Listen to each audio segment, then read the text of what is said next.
Les mensonges du pseudo-Jésus musulman alias Jésus-isme. Dans sa vidéo du 5 juin 2024 intitulée « Jean Messia est-il un bon défenseur d'Israël et de la Torah ?»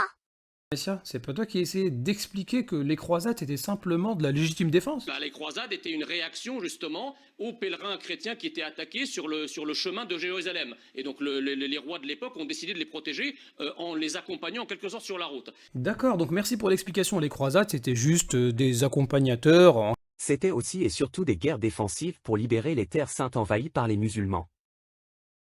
Selon lui, la violence dans le Coran, elle serait prescriptive, alors que la violence qu'on retrouve dans la Bible ou dans la Torah, elle n'est toujours que descriptive. Autrement dit, on parle d'événements historiques, mais il n'y a pas de verset qui inciterait à tuer ou à commettre de la violence. Et chapitre 2, au verset 34, où c'est indiqué « Nous les dévoîmes par interdit, hommes, femmes et petits-enfants, sans en laisser échapper un seul. » C'est bizarre ici, Jean Messia. Tu ne tueras point, mais le même livre de Deutéronome, il te dit que avant, tu ne tueras point, ça s'est pas appliqué sur ces hommes, sur ces femmes et sur ces petits-enfants. Donc, oui, la violence dans le Coran est bien prescriptive, les verbes sont à l'impératif et sont des ordres adressés aux musulmans aujourd'hui.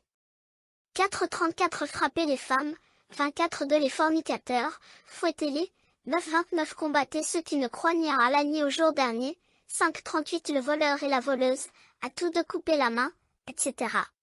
le même livre de Deutéronome, il te dit que tu ne tueras point, ça ne s'est pas appliqué sur ces hommes, ces femmes et ces petits-enfants. Réponds à ça. Et là, Jean Messia, il va peut-être nous dire, oui, mais là, on parle d'une violence descriptive, donc c'est une description, un événement historique, ce n'est pas une violence prescriptive. Ok, bouge pas. Le même Deutéronome qui indique que tu ne tueras point, il te dit au chapitre 13, verset 6, « Si ton frère, fils de ta mère, ou ton fils, ou ta fille, ou ta femme, ou ton ami t'incite à délaisser le Dieu d'Israël, tu fais quoi avec lui ?»